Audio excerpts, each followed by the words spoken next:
Should I buy a ready house or should I build one? Should I rent a house or should I buy one? Where are you from maybe an economic perspective? What can you afford? Yeah, what you're doing, other people are doing. You will fail, but you have to take calculated risk, and the business will grow. The first point is to start.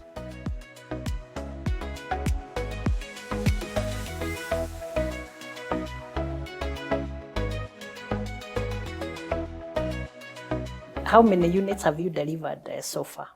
We've delivered 1,250 or 53 units across in Nairobi, Vipingo at Uganda. Okay, within the region? Within the region. Okay, which and is, what's in the pipeline? We have 2,400 in the pipeline. And we have a whole pipeline that we want to do 10,000 units. But remember, he said that the demand in Kenya alone, the annual demand is 500,000. We are delivering 50,000. Uganda is the same. Yes. So it's not anything worth speaking about. In all this scheme, we are just doing 1,000 units. You not even scratch the surface. Yeah, but you are doing what you can. Yes. In the circumstances for now. Yes.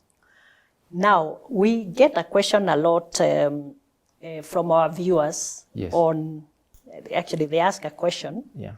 Should I buy a ready house or should I build one? Should I rent a house or should I buy one?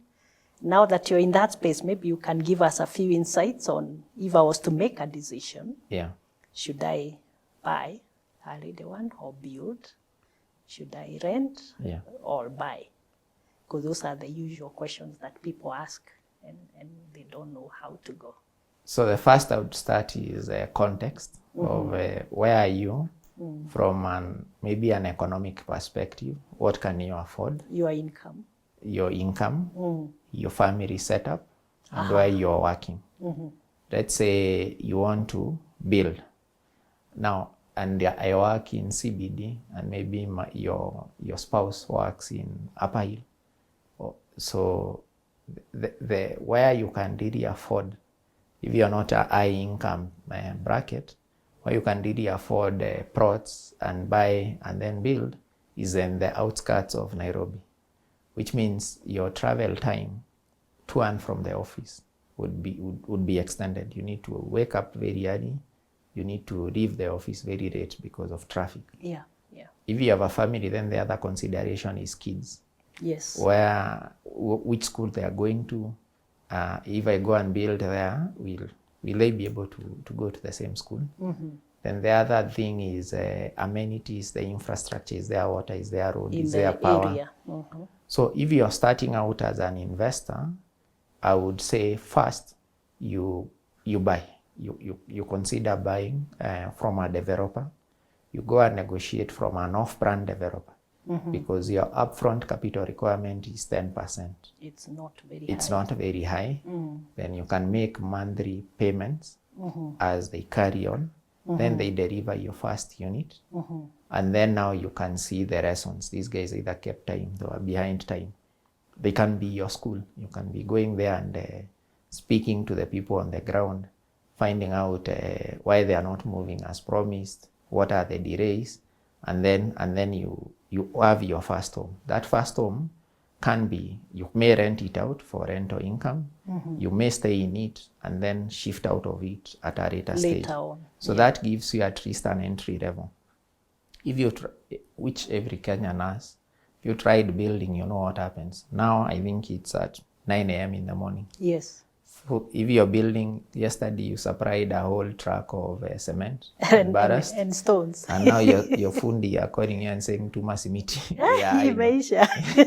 So the thing really burns money.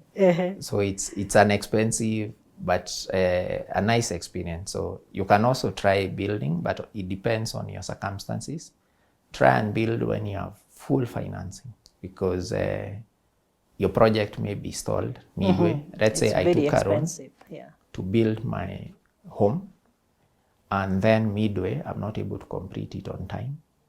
or make even it habitable, Yes. then I have a own deduction, and I cannot move And into you the can't house. move in, you are still paying rent. Yes. Then I have to convince my family or myself to move in, just fix the windows only, and move in and be fixing while I'm in there. It's not ideal. Which is not ideal, but that's how homes are built. It's But called don't we all do continuous. that anyway? Yeah, it's called continuous.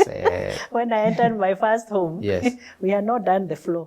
We just did red That's- oxide. That's normal. That's a standard process in Kenya, because when I take my construction estimates to my fundi, they give me an estimate of Yes. what it will cost, and they can look at you and see you're deeply worried.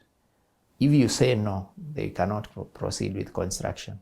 So they find out what your budget is, and they say, okay, we can do it for this amount. Yes. Then that amount ends When you've just you're done not the even structure. 3/4 away. Yes. So that's standard. But I would say for the first home, I would encourage, and given your circumstances, you buy An affordable one. an At a affordable. price which works for you and your Yes. family. And then look at it not today, but 10 years from today. What will it What be value worth? will it? What rent will it generate? Your second home, you can build. Rent versus buy depends on the neighborhood and where you're working and what your use is. If it's rent to stay in, it needs to be. If it's rent, you just select the best neighborhood, the best lifestyle you like, because the cost is not as high. If it's now to buy, you have to take into consideration your ability to service this mortgage for the next 20 years. Even if you don't service the mortgage, you need to be paying rent for 20 years. What would happen for you to sustain that kind of lifestyle? Okay. Yeah. Now, shifting gears, is there an organization or a book that has made some impact on you in your journey of leadership? And what insights have you learned from there? Quite a number of books. Tell us about some or one. Our viewers also want to read it and become like you. So the first one is I got when I joined here, how to make friends and influence people. How to make friends and influence people. I think it's by Dale Carnegie or someone. Carnegie. Yes. Oh, nice. It teaches you how to interact with, because every day, irrespective of what you do, 100% of the businesses are people. 100% of our customers, even the business like Centum, Yes. it's people. It's Eventually, people, yeah, basically. our customers are You're building people. houses, but your customer is the person. Yeah, even the management are people. And the consultants, and it's all about people. My colleagues are people. Our customers are people. So you have to interact with people every day, and you have to find a way of working with them, to influence them, to follow you, to become your friends. So I found it Very, very useful. I get those lessons out of it.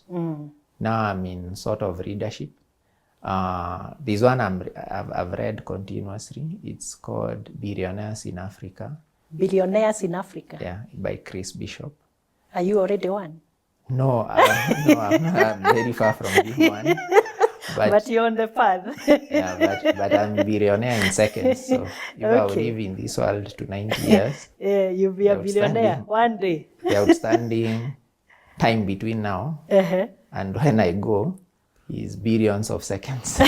So to start with, I'm a billionaire in seconds. Tell us about the book. So what are the insights that you have learned from it? The book I write, these guys who are doing businesses across Africa, from Dangote to guys from South Africa, Egypt, Tanzania. Top entrepreneur, Kenya guru, and the rest. Wow. And there is nothing that is easy. When their stories are out of this world, the quantum of failure, the quantum of risk, the magnitude of problems they have had to deal with to set up their businesses. But it gives you context that, what you're doing, other people are doing. You will fail, but you have to take calculated risk, and the business will grow. The first point is to start. Yeah, so that seems to remind you, and I also believe that failure is part of success. Yes. You cannot aspire to succeed if you don't accept failure as part of the process. Yes. I hear you saying that, and that's coming from our billionaires and entrepreneurs. Yes, but you know, when you're employed like now I am, yes, you cannot incubate failure, you'll be fired. So you have to fail. You have to be very careful what failures you do. You have to fail. You have to have more success than failure. And learn the lessons from the failures. And you can't wipe people's money. Yes. Fail. There is another. You are carrying people's risks in your hands. Yes. Yeah. So you have to be careful. Then there are many. Which is the third one? There's one now called produced by McKinsey Partners. It's called the McKinsey. The CEO Excellence. CEO Excellence. It covers very many CEOs across the world of the best performing companies. Is it Fortune 500? They actually sampled, I think, 1,000 CEOs across 1,000. Wow. Across the entire world, in Middle East, some in Africa. Even James Mwangi is featured there in several paragraphs on the equity story. The CEO's excellence. So it tells about leadership, working with people, working with your stakeholders, working with your board. So it gives you a holistic definition of what a CEO should do, whether it's a startup, a big business. So I found a few lessons there. Okay. So what you are telling, especially the young ones, is that they need to make reading and materials, useful materials, part of their day-to-day lifestyle. Yes, my own thinking. Yeah. I read anything. You have to useful insights. Yeah, even if it's rubbish, you find something. you can read anything. You find something, someone knows something you don't. Okay. But you have to keep reading. Just keep reading. You have to read will a lot. Learn something new. You have to read a lot. Yeah. Because there's nothing we are doing that has never been done. Okay. Yeah.